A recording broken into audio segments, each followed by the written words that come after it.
Sahana bhavatu, Sahanau bhunaktu, Sahaviryam karavavahe, Tejasvinavaditamastu, Ma vidvishavahe.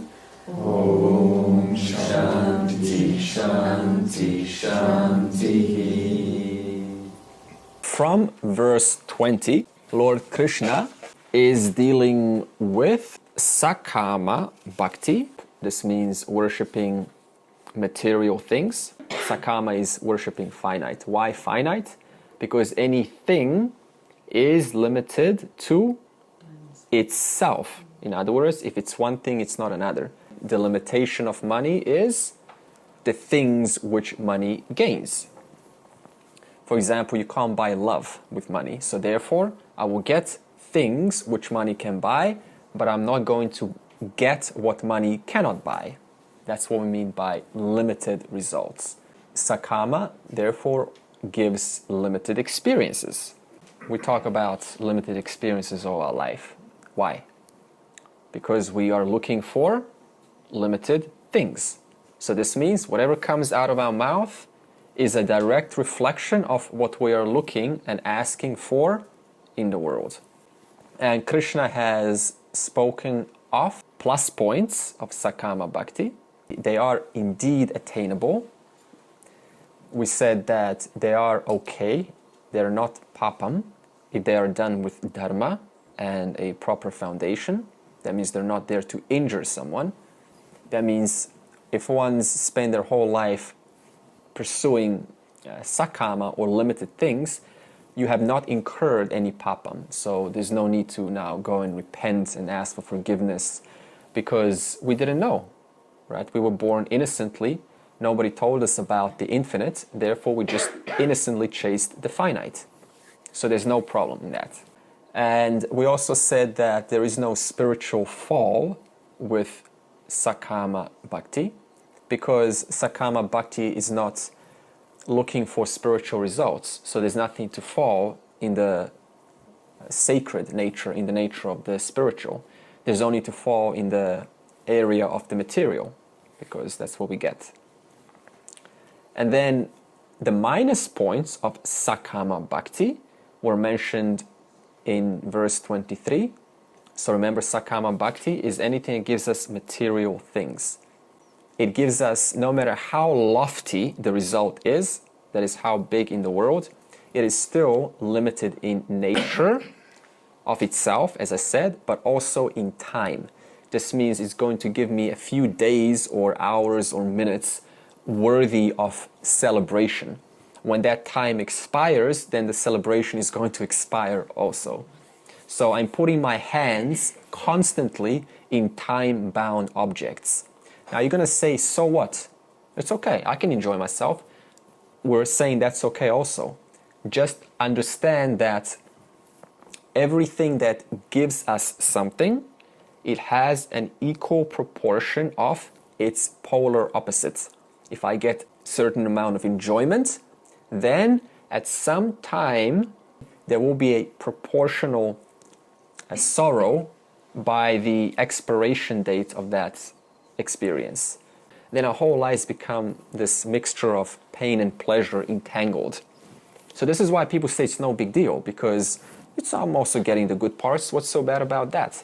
So this is why there's no motivation to pursue something higher, because we still have this advantage of mixture. A little bit of good, a little bit of other than good. So it's fine, there's no need to look for anything. So this is why one has to inquire. The ultimate disadvantage is it is bound in time, and I cannot keep chasing toy after toy. Some of the highest rewards that Sakama Bhakti can give us is things like money, children, various forms of entertainment. So they are endless. And the danger of this, it's easy to get caught up in one, and then it puts us to another one, and then it puts us to another one. This is why a gamer on a computer, they never end the game and they never touch the computer. What do? And they look for another game, an alternative game. or why someone who travels the world never takes one flight and then goes, this is it, I never need to travel again in my life, right? Now they're thinking, whoa, traveling is good, it's nice, now I need to travel again. So what does this do, this sakama constant chasing? It keeps the person in samsara. Knowing the plus and minus points of sakama bhakti, what does an intelligent devotee do? If they have properly assimilated this knowledge, what knowledge? That all finite objects bring finite results. If they have ascertained that properly, then what are they going to seek eventually? Only the infinite. I did not say also the infinite, I said only the infinite. There's a big difference between I'm going to chase also the infinite. What does also imply? That means it's a hobby, it's something on the side. That means one foot in the world and one foot, it's kind of like I can have it also. This is still the ahamkara operational. It wants more for itself. So the also has to over time convert into only, capital letters only. This means every breath, every word, every action that is done, that is said, that is thought, has to support what we call sankalpa. Sankalpa is the main desire, the main intention of life. Not about, okay, I can have my main sankalpa, but also on the side I'm going to have my little secret worldly entanglements. So a true smart devotee, owing to their consistent sadhana, to their consistent devotion, they have established themselves fully, effortlessly in where? In nishkama bhakti. That means all of their results, all of their actions, thoughts are only for the sake of worshipping the formless. That is not denying the form. In other words, if I worship the formless, I'm not denying the form. I'm simply understanding that the higher nature of Ishvara is the only principle worth worshipping. Why? Because it is changeless, it is eternal. Whereas anything that is finite is subject to arrival and departure. You know what the good news is? We often think that Dvaitam is easier than Advaitam. You know why that's not true? In Dvaitam, duality, what do we have? Options.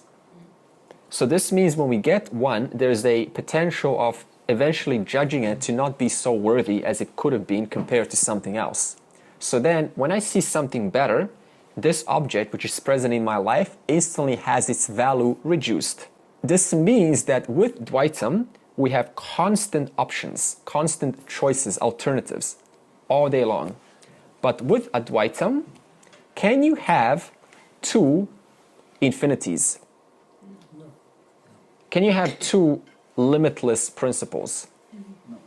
So this means if I only ascertain the one single limitless principle, then there's nothing else to look for. This means no alternative school can ever offer us something better. Why? What does limitless mean? How many limitless principles is there? One.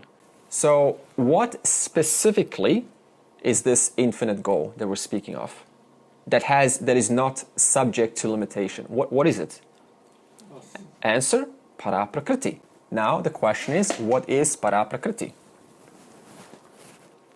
Chaitanyam Tattvam, consciousness principle. What is the consciousness principle? Awareness, because of which I am present to all three conditions of time: the past, present, and the future. Were you present 20 years ago? Are you present now? Were you present yesterday? How about as early as we remember? Yeah. Yes? Yes. So in other words, the awareness which pervades, which underlies, the awareness because of which I am never not present at any time that I can recall with my memory or that I can imagine, or even in the present moment. So this means, what is Chaitanya Tattvam, the consciousness principle? That because of which all experiences in my past, present, and future are constantly awared, constantly known. They're never not available to me, owing to what? The pervasion, to the all availability, to the full availability of awareness through all conditions of time. Okay, we'll ask some questions. This is quiz time. Where is Apara-Prakrti, which means Chaitanya Tattva, which means consciousness principle? Where is that most closely and immediately found? So I will say, and you just tell me yes or no. It's found by the guru's touch. You know, they put hand on your head. Oh, it's a yes or a no? No. Okay, no. Is it found in plant medicines? You know, and they go somewhere. You get cuckoo. Is it there? Is it found in a book that speaks about it? Yes. No. Oh, yes. Is it found in a sacred temple? No. How about the Himalayas with the yogis? Asking if The most found there? most closely and immediately. Most. How about with the yogis who are quote enlightened, or whatever that means? It's No, equally okay. found everywhere all the time. Okay, is it in Jesus? Buddha? Krishna? Rama? Vishnu? So on? No. Oh, yes. It's yes. Huh? It's everywhere. It's in everyone. Okay. It's in us. Is it in your mind? No. Yes. No. Yes and no. Reflection. Okay, good. Shines on the one. The reflecting consciousness. So therefore, the only place where consciousness is most immediately, that is Apara-Prakrti, most available, right now, immediately, and closely is where? In the buddhi, in the mind. That which reflects that awareness. Just like we used Martin's analogy of the buckets. So we have, for example, 5 buckets, and one bucket is very clear water, very pristine. And another bucket is muddy water. Okay, so what are we having here? 2 buckets, 2 different minds. So where is the light shining? It's shining on both of those buckets. So which bucket is going to reflect more light? The one that is clear. So therefore, the question was, where is consciousness, Apara-Prakrti, most closely and immediately found? The answer is in the buddhi. That means, how do I know this awareness? Because of owning to the clarity of the mind. That means, therefore, it is in the antahkarana, in the subtle body. Now, a doubt. If consciousness is so close to us, in our minds, right now, to everyone, why? Because everyone's a bucket. So therefore, the one light is reflecting on every single person's bucket, mind. Then, why do we chase finite experiences?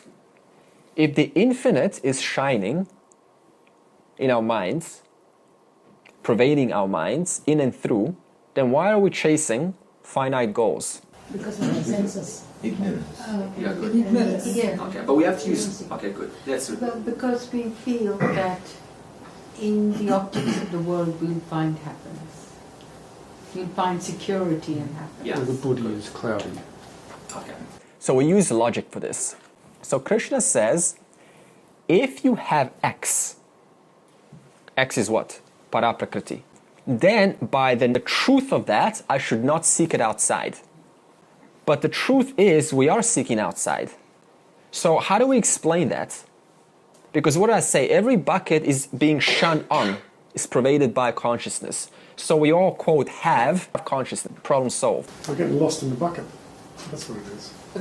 Well, it's reflecting in and through the bucket, definitely. That's why we're aware of our thoughts. So we have X, but we're looking outside. How do we explain that? There's only one explanation for that. In order for that to happen, I have to be then ignorant of the fact that I have X. You understand? I have to be ignorant that X is already available right now. For example, I'm looking for my pen. What's the natural action I'm going to do now? I'm going to what? Look everywhere outside. The X is there. Everywhere but where? But right now. Why am I looking outside? because I'm ignorant that I already own it, that I'm already privileged to X. In other words, I'm privileged to consciousness right now. So this means that Para-Prakrti X then is covered by Maya Shakti, Avarana Shakti, and that is causing our avidya, our ignorance. The fact that it's covered. Covered by what? Go back to the bucket. Yeah, mud represents impurities, false notions about reality. In other words, they are misaligned with what is. So this means because X is already available, consciousness, should it be gained or should it be discovered? X. Discover. Why not gain? It's already Right, okay, so the language is important. So I need to discover. So how? How do I discover X? Okay, what do we say about what's preventing me from knowledge of X? Impurities. So this means I have to remove those impurities that cover. I pose the question, why discover and not gain? And you answered, because we already have it. Again, we will use logic to back this up. Why is it that everyone already is in touch with Para-Prakrti? One of the definitions of Para-Prakrti, what is Para-Prakrti? Infinite, right? One of the definitions is immortal. What does immortal mean? It was never born. That which is never born cannot die, cannot have existence born. What is it going to get born out of? Existence? So in other words, existence just is. What do all humans want?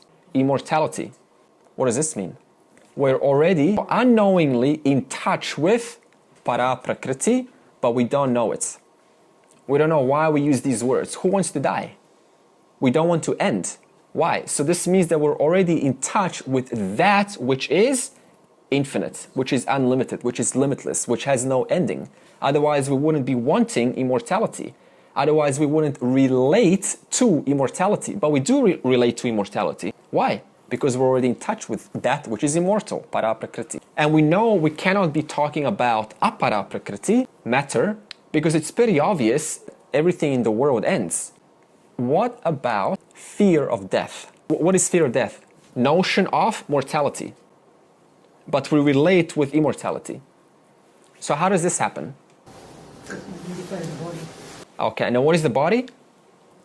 Mortal. It is time-bound. So this means I am then superimposing immortality. What is immortality in this context?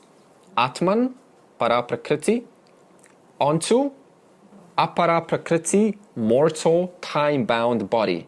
So I'm superimposing Satyam onto Mithya, and I'm making Mithya Satyam. I'm making Apara-Prakrti, Para-Prakrti.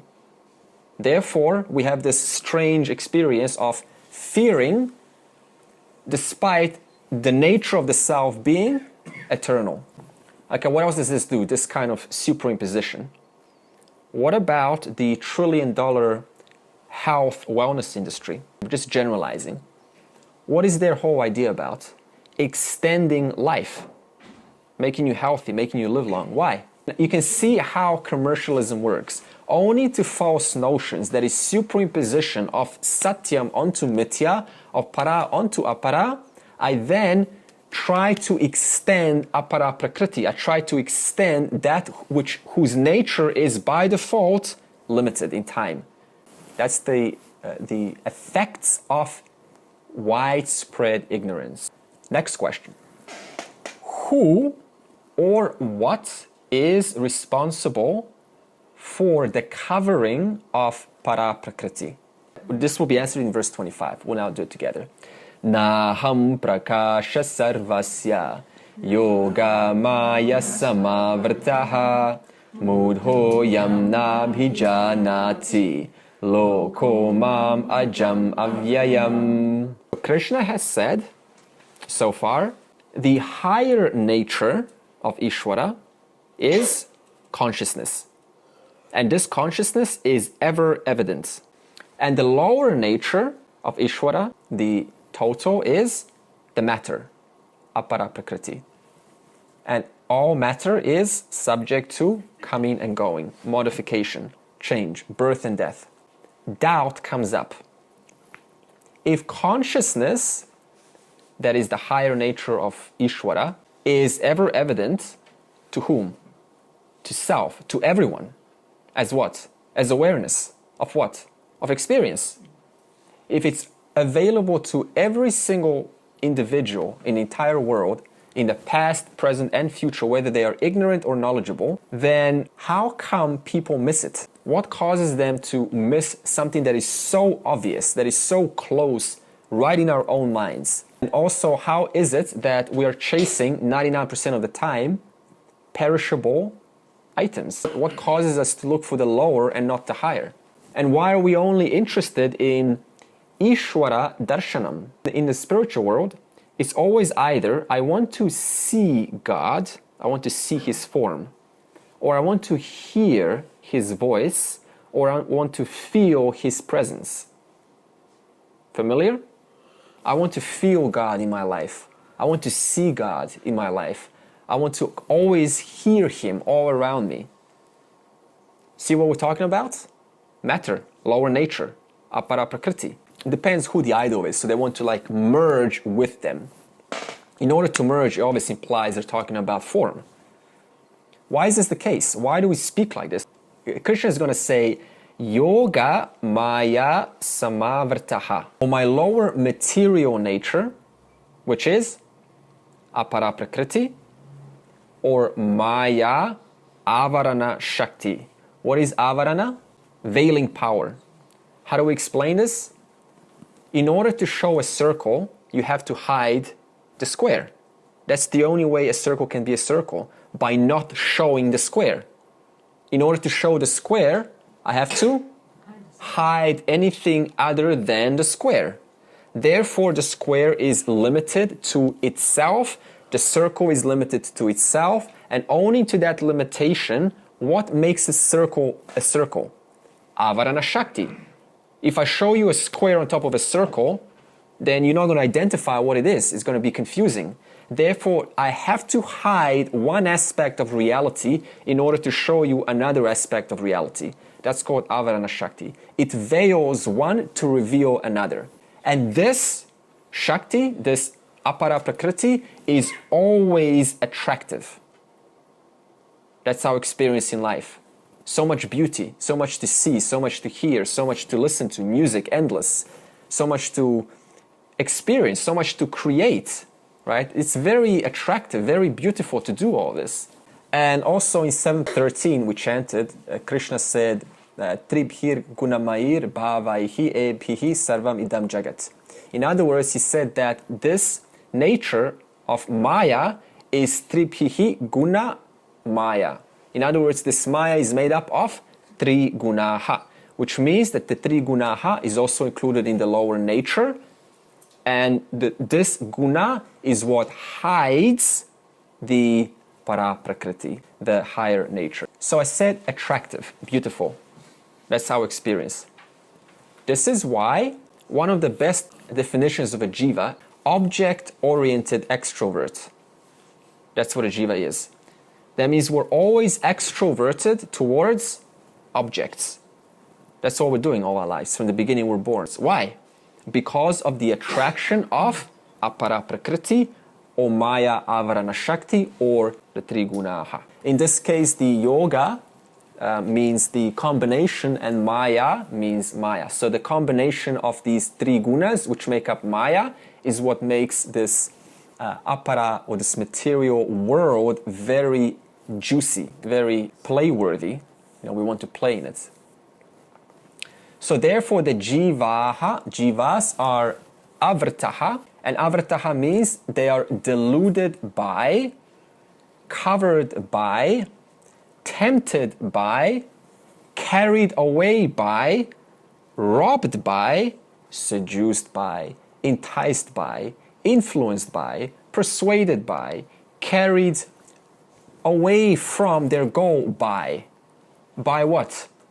By this Maya Avarana Shakti, by Mohini, by Apara-Prakrti, and by these three gunaha. That means we're all taken away from the higher by Maya.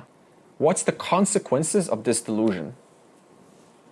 avartaha, being carried away. What's the consequences of it? Pain, pleasure. Huh? Pain and pleasure. You're forever in the Diving. There's a beautiful Pain and photo. pleasure. Yeah, there's a beautiful photo I saw. Someone's in the ocean and they're trying to hold the angel on the wings. They're trying to get out of the ocean of samsara. So that's what happens eventually. So the other consequence is the intellect is blunted. It's diluted. It's clouded. This is why when we fall in love, what happens to our intellect? Whoop. In other words, our intellect falls. So we're using indirect language. We fall in love. In other words, when you fall, what are we saying? I'm falling deeper where? Into samsara. And it's very juicy. The more I fall, the more pleasant it becomes. This is why if a person could fall in love, they would do it over and over and over again. This is the best part we have about Maya. It is so nice to fall in love, but the more I fall, the deeper I go. And did you ever notice, why do we not say, I want to rise in love? Why do we say, I want to fall in love? This is how our language indirectly reveals how Maya causes us to go deeper into its juicy samsara, into its juicy creation. So therefore, when the intellect is blunted, then it's unable to discern and ask itself, is this in the highest good for myself? What of this? Right? What now? What next? All of this gets put away. Why? Because intellect equals analysis. Analysis is nicely put in a nice corner because I am in love with samsara. Therefore, intellect is clouded. Mudhaha, the second line, being deluded, the jiva's only interest is thus saguna ishwaraha. Saguna means with the gunas, not nirguna ishwaraha. How do you discover nirguna ishwaraha? Because nirguna ishwaraha gets us out of samsara. In viveka, chudamani, viveka means discrimination, chudamani means crest jewel. What does crest jewel mean? The best of the best. In other words, the best of the best manual on discriminating the satyam from mithya, the real from the unreal. Verse 65, Shankara says that the source of ananda, of peace, is within you right now. And luckily, there is a method of digging it up. We can dig it up. And we can cultivate it if we dig it up using a particular method. What method is that? The guru's purpose, so obviously I gave the answer now, is to help the person, the student, the shishya, to dig this up. Through what? Through the shastra. However, owing to the attraction of samsara, despite this guru being available, present, willing to help, the jiva magically doesn't have time to stay even for an hour or to come back next time and to be helped literally on a silver platter for this limitless ananda which he's or she's been looking their entire lives for it to be dug up by that one who is able to help for that to be done. The jiva doesn't have time for that. So the jiva is so enticed by the samsara that they justify. Why do they justify? What happens when you fall in love with samsara? Intellect is reduced, no analysis. Analyzing power is reduced. So I don't say, wait a minute, maybe I can get something out of this. But that question doesn't even come up because I fell in love with samsara. So therefore, what happens then? The jiva, for that very reason, pursues the same object life after life. There's a beautiful video I watched.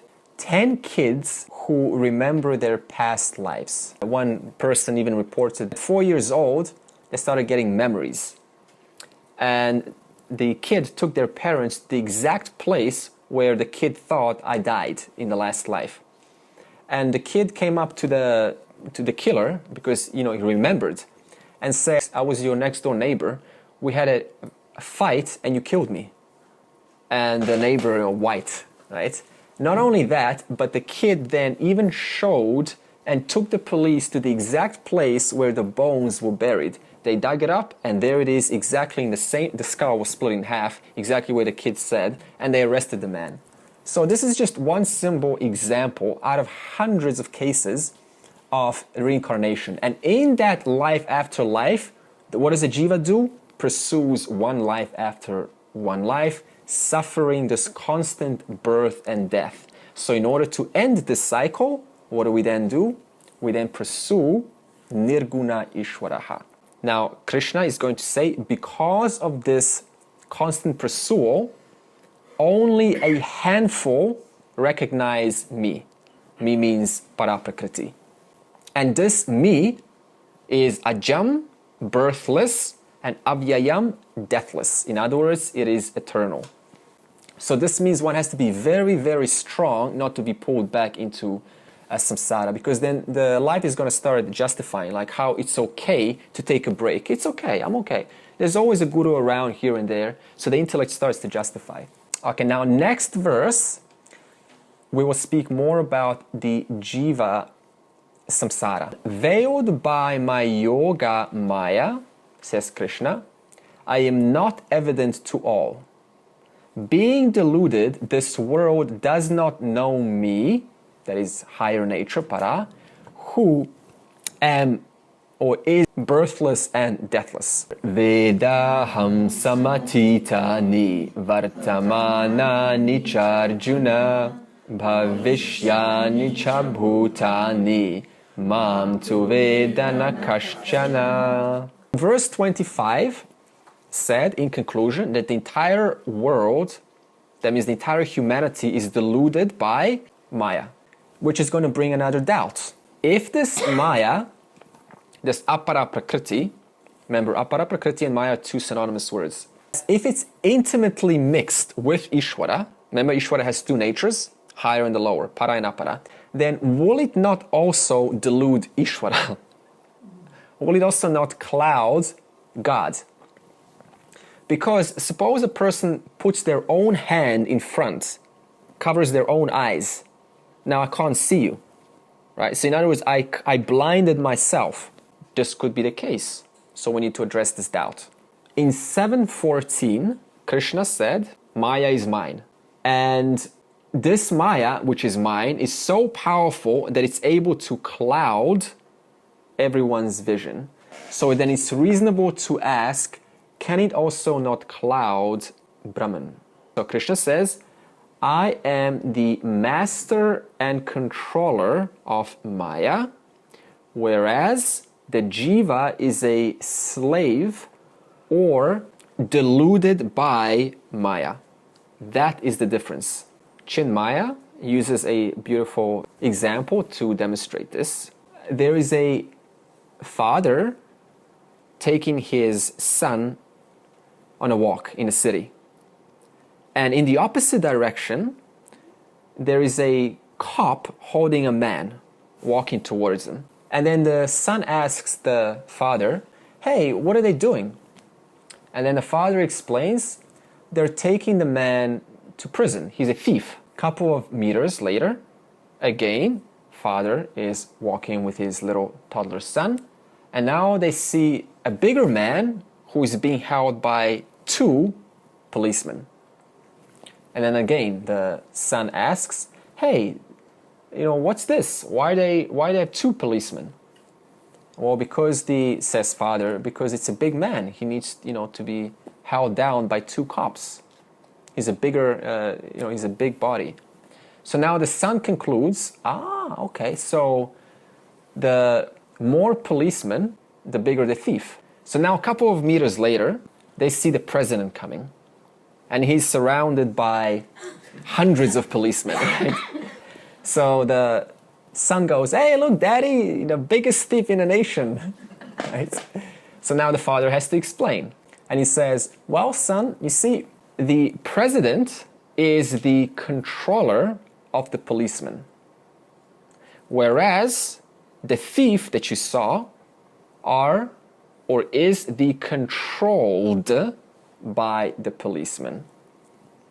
In the same way, Ishvara is the controller of Maya, and Jiva is the controlled by Maya.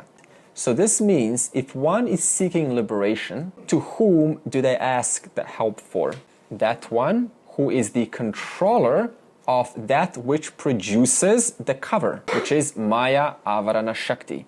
So therefore, Krishna says, Aham Veda. Veda means knowledge, total knowledge. So I am the total knowledge of Para and Apara-Prakrti, and because I am, says Ishvara, the total knowledge, I have no problem with ignorance, nor do I have any blindness caused by Maya. Because why? I am Vedaha, I am the total knowledge of the entire world, including the knowledge of Maya. I know fully, says Ishvara, both Para and Apara of every single being in the past, present, and future. Samatitani vartamanani bhavishyani, that indicates the past, present, and the future. Whereas Vedaha na kashchana, the jiva does not know me, does not know my higher para-prakriti nature. Therefore, because the jiva does not know, suffers the consequences and the effects of samsara. There must be a reason why this system works like that. We explain because of the Avarana Shakti. In order to show us Dvaitam, in order to show us particularities, it has to hide something else. So it's sort of a double-edged sword. It gives us beauty, but beauty can only be beautiful if it hides the ugliness. You understand? So in other words, I can only see a rainbow if I don't see a big explosion or something. It's like put it away and then I can enjoy the rainbow. But the consequences of this particularization, of this Dvaitam, is it also hides knowledge, also hides the total.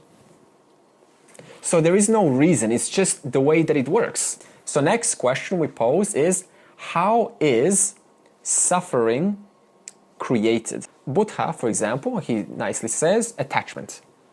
Now, there's more to it. So we explain in verse 27. I know, says Ishvara, all the beings belonging to the past, present, and future, but no one knows me, O Arjuna. Ichcha dvesha samabhena dvandva mohena bharata sarva bhutani sammoham sargeyanti parantapa. Owning to Maya, Shakti, from the beginning, that is the birth of the jiva, jiva misses its infinite nature. Because from birth, it's clouded already. It comes packaged with ignorance. Therefore, because the truth, because para is hidden, the jiva, what does the jiva mean? Body, mind, intellect, who has not apprehended the nature of Atman, of the self. That means an ignorant person. So for this reason, the jiva never discovers infinite security because it is hidden from that which is infinite. It only discovers what? Finite. And as a result of this problem of not knowing about the infinite, what happens then? The person constructs a personal, subjective world of raga dvesha, likes and dislikes. So, now Krishna says, Sarva bhutani samoham sarge yanti. From the time of birth, the jiva is under the spell of ignorance, owning to Maya. Maya's Avarana Shakti, which means that the jiva, right from the beginning, when we're born, does not know who it is, does not ascertain its infinite nature. Therefore, it keeps looking for security after security after security its whole life. Why? Because it has not discovered infinite security in itself. Because that which is infinite is covered by Avarana Shakti or Maya.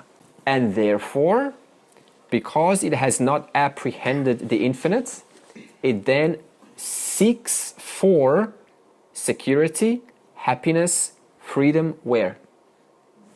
Outside.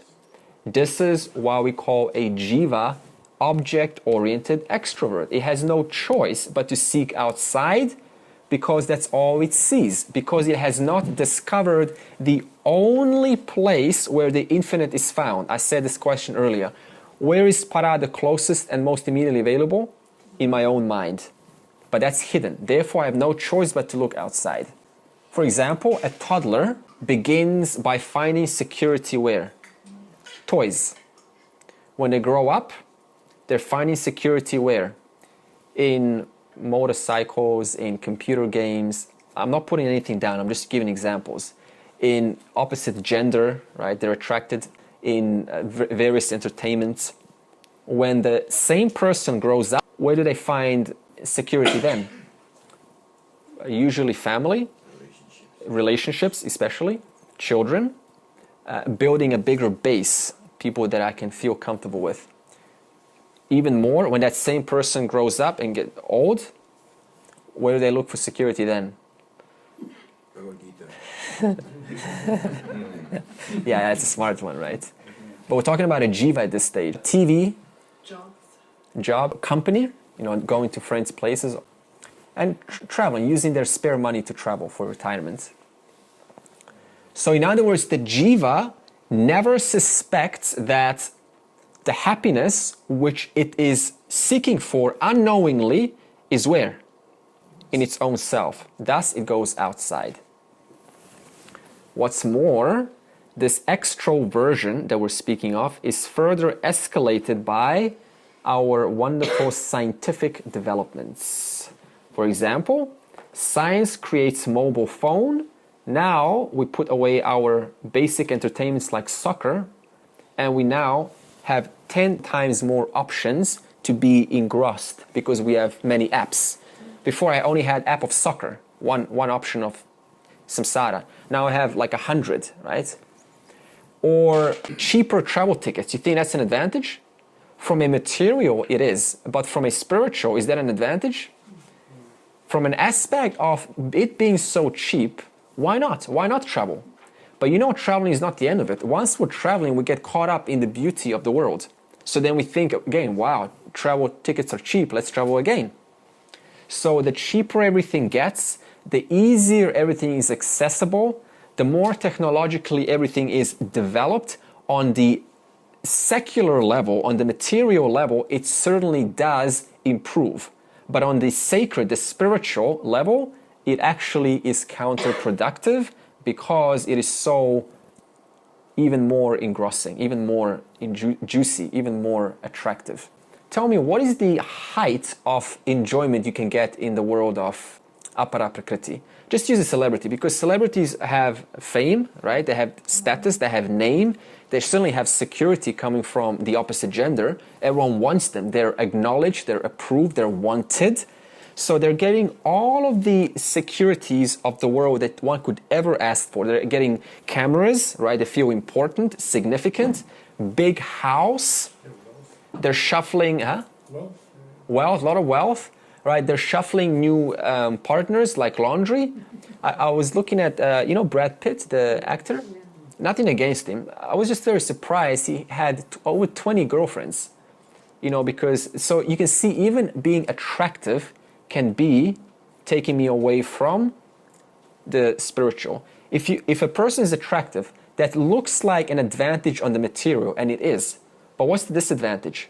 They're wanted. They get a lot of attention. And what does the mind do? It extroverts to that one who wants me. If someone wants me, I have no choice. I want wow, maybe there's something here. So I'm forced to interact with them by what? By the nature of pretty looks. So even that has this double-edged sword in the world of samsara. We talked about the 3 intrinsic defects last week. So despite all of this fame, all of this power, all of this security that a celebrity has, it all comes to an end eventually. And then when it does come to an end, then the person is going to start looking for something more important. So the question is, when does the person want to stop this chasing? It's all up to you. The sooner the better. So for this reason, like these celebrities that I just spoke of, everyone is busy. No time to inquire. Who's the subject? Always inquiring about what? An object out there. Never inquiring, who is this one that wants that? Then Krishna says, Dvandva mohena. The whole world, therefore, is deluded by dvandva, meaning pairs of opposites. Okay, what does pairs of opposites mean? Like beautiful. Beautiful, less beautiful, more beautiful, even more beautiful. Everything has variations. Not just black or white, but just variations. Modifications equals dvandva. So, question, what strengthens dvandva? What strengthens pairs of opposites? What gives it further solid reality? Okay, for example, before answering, we have cold day, we have warm day. So this is the objective reality. We call it vyavaharika. It just is. What makes it worthy of opinionating? What makes the person say, oh, I totally do not like today, it's too cold? Reflecting the Vasanas. Likes and dislikes. reflecting of the body. Vasanas. Okay, vasanas. Okay, likes, dislikes. Raga, dvesha. If I have raga for hot days, then as soon as these pairs of opposites of cold day comes, what's going to happen? I'm going to give strength to what is. I'm going to give extra reality onto what doesn't deserve to get so much reality. And who did that? I did, through my own likes and dislikes. So what happens is this dvandva causes every jiva to divide and categorize the world into two primary views of living, two philosophies of living. And they are, this is either a source of joy or this is either a source of pain. That's it. Pain, pleasure. And this pain, pleasure, giving strength to that is what we call person is deluded. Have you ever seen someone who is just cuckoo? Now we think they're cuckoo, but everyone's cuckoo who has raga dvesha, because we're all giving extra merit to things which don't deserve. They're value neutral.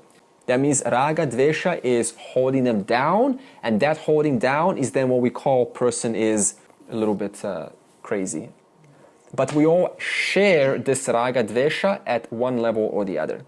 What is raga dvesha? Subjective reality.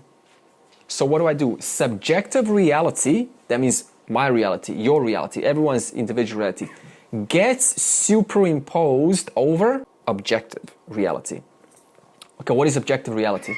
We have two realities, pratibhasika and vyavaharika. Pratibhasika is personal opinions, personal notions, personal beliefs, personal ideas. And vyavaharika is reality as it is. Tree is, sun is, cloud is, day is, black is, white is, red is. It just is. There's nothing after that. So what happens is the pratibhasika gets wallpapered or graffitied over vyavaharika. In other words, I wallpaper or graffiti my personal notions onto the world. You know those graffiti people? At least they're honest, right? They're what are they graffitiing? Things which matter to them. That means they're graffitiing their likes onto and dislikes onto the world, onto the vyavaharika world. This is what we're all doing one way or the other. So we need to be careful of this and constantly see, is this my own opinion or is this value neutral? Am I objectively dealing with the reality, or am I adding my own spin, my own notion onto it? Next question. What consequences does this raga, dvesha have upon the individual? I either spend my whole life acquiring, getting my likes, or getting rid of or disposing my dislikes. So the whole life becomes about changing people. My way or the highway. Yeah, my way or the highway, perfect example.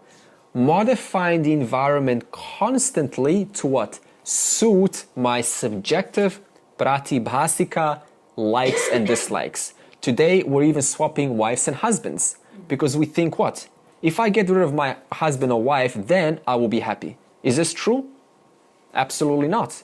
Why is this notion coming in the first place? Because I'm trying to justify that the environment, owing to my mind being extroverted and not knowing that the joy is within, out of that era, I then say the world is responsible for my happiness. But what do we established? The only place where infinite Ananda is found is in one's own mind.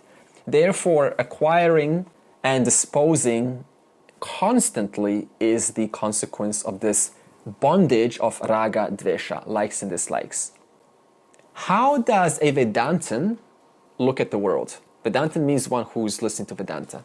What does the Vedantin say, having the education that they have?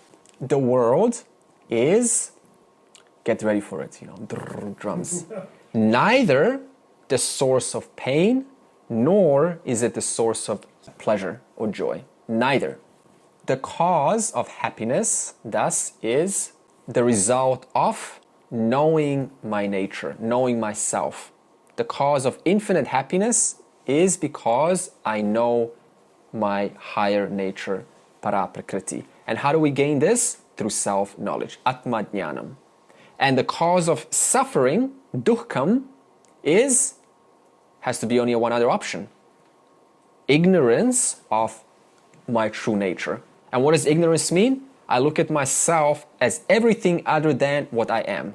In other words, I end up adding onto this finite person more experiences in order to fill its wormhole, because it cannot satisfy the finite. So therefore, the Vedantin accepts that the happiness and sorrow is centered on whom? The world or myself? Myself. That's the view of Vedanta. And then what happens if it's not centered on myself? There's only one other option. Where is it then centered? On the world. Yeah. So this is what happens then. Blame comes in. The world is responsible for my problems. My children are responsible. My wife, my boss is responsible. My friends are responsible. The world in its current state is responsible. No, it's not. Who's responsible? My raga, dvesha are excessively controlling my experience. They're constantly wallpapering the world. Therefore, I say the world is, not a good place to live in. No, it's not. It's value neutral. It's my problem. So therefore, I have to address my own likes and dislikes. So then what is the commonality in all these examples? Changing body, changing professions, changing environment, changing people, changing house, changing the view that I have, changing friends. What do they all have in common? I am changing the situation. Why? To satisfy, to fulfill the requirements of my likes and dislikes. In other words, I am a slave to my own raga, dvesha. Why else? In a common language without raga, dvesha. To improve myself. Is that what the whole world is doing? Every act, every word, every seminar that we go to is a response to fill some need in this individual which is experiencing emptiness. He doesn't know why, but it is. Despite unwillingness to settle with anything. You know that experience? Unwilling to settle for too long. Unwilling to settle with partner, with the world, with the chair that I'm sitting on, the car that I have. I can't settle with the food that I'm being offered every day. Can't settle with anything for too long. So what makes a person very stable, very reliable, non-complaining? Accepting-ish. Yeah, and this means they have what? Addressed their raga dvesha. So what does a complaining person have? A lot of likes and dislikes. It is impossible to complain with a lack of likes and dislikes. Why? Because as Rani said, you accept it. It is what it is. It's an objective reality. I have no place to say anything unless there is a reason to do so. So despite the unwillingness, there are some jivas who are indeed blessed or different from the majority. They're often called weird, strange, unusual. Who are they? The Gita students, right? The spiritual seekers. But we will answer this question in verse 28. Okay, let's first read number 27. Due to the delusion of duality caused by desire and hatred, that means raga dvesha, all beings get deluded at the time of birth itself. O Arjuna. Yesham tvantagatam papam jananam punya karmanam te dvandva moha nirmuktaha bhajante mam dridhavrataha. There are some rewarded jivas or privileged jivas or blessed jivas. Why are they blessed? Because they have performed suffice punya karma either in previous janma, birth, or this janma. Owing to that sadhana, they have acquired sufficient punya karma, like sadhana of karma yoga, bhakti yoga, and any kind of general upasana. So this means that various sadhanas that the jiva has undertaken, what do? They purify the mind. That's what sadhana does. It purifies the mind. And what else does it do? If your mind's purified, then what does that imply? Less obstacles in life. Because the less I can see, the dimmer the light is, the more I kind of fall, right? But the brighter things get, the less falling there is. In other words, life obstacles automatically come down. What does this mean? The person finds themselves in less situations that cause them to be agitated. Life becomes easy. Life becomes smoother. In other words, to such privileged jivas, their complaints about life are reduced. Why? Because owing to a purified mind. And not only are their complaints reduced, but also they no longer find themselves in problematic situations. You know when people sort of find themselves in unlucky situations? Is that an accident? There's a reason for that. That's papam in operation. So the more the mind is purified, the more I say, I don't experience any problems. I don't know what you're talking about. My life's completely smooth. Why is that? Because the person is performing sadhana, acquiring punya karma, therefore at the same time, papam. What is papam? Actions which produce pain in life. Unfortunate scenarios, we call them, oh no, why me? Those kind of things are reduced. What is the definitive indicator of papam reduction? How do you know that your papam is being reduced? How do you know that you're moving along in this spiritual sadhana in a way that is actually what everyone wants? The inquiry, thinking, becomes normal. Person starts to inquire. They start to think. Think for once in your life. You know that statement? What does this mean? The person is not thinking. And why do we say think? Because they're having. When do we say that? When something's going wrong in their life. In other words, they're not thinking, therefore they're receiving unpleasant situations. Therefore, when a person begins to think or inquire, then that indicates their papam is reducing and their punya is increasing. Moving away from compulsive behavior. Exactly. That means there's more thinking before I act. So this is spontaneous. How? Through sadhana, through mind purification. So then Krishna says, when papam is reduced, then the jiva begins to think. Now question, what is thinking? What do you mean by think? Discrimination. Yeah, contemplation is. Now what is contemplation and discrimination? What process goes on in your brain when you're doing discrimination and contemplation? Surrendering to Lord. Self-sadhana, performing sadhana. Inquiring. And what is good? What is Questions. excellent? So what kind of questions are we asking in regards to the world as a result of beginning to think? For example, is this worth it? Right? Before I didn't ask that. Now before I act, I'm like, wait a minute, is this really going to produce or give me what I'm looking for? Has this brought lasting happiness for others? Not really. Well then how is it going to bring lasting happiness for me? How do I think I'm special here? How many times have people already pursued this and not been happy? So what makes me think I'm going to be happy? right? Will this bring me pain? Right? All these questions come up. Wait a minute.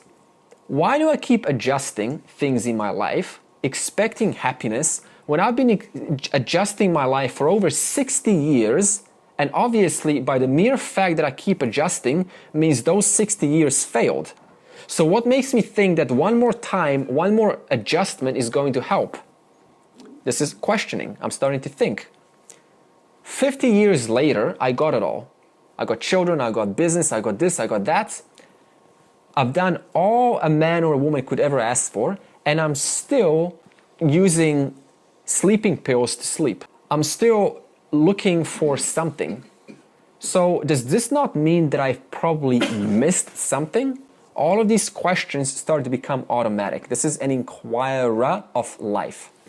So this means that as the jiva begins to have its mind purified through its own sadhana, then the jiva, most important, now begins to feel comfortable asking help from others.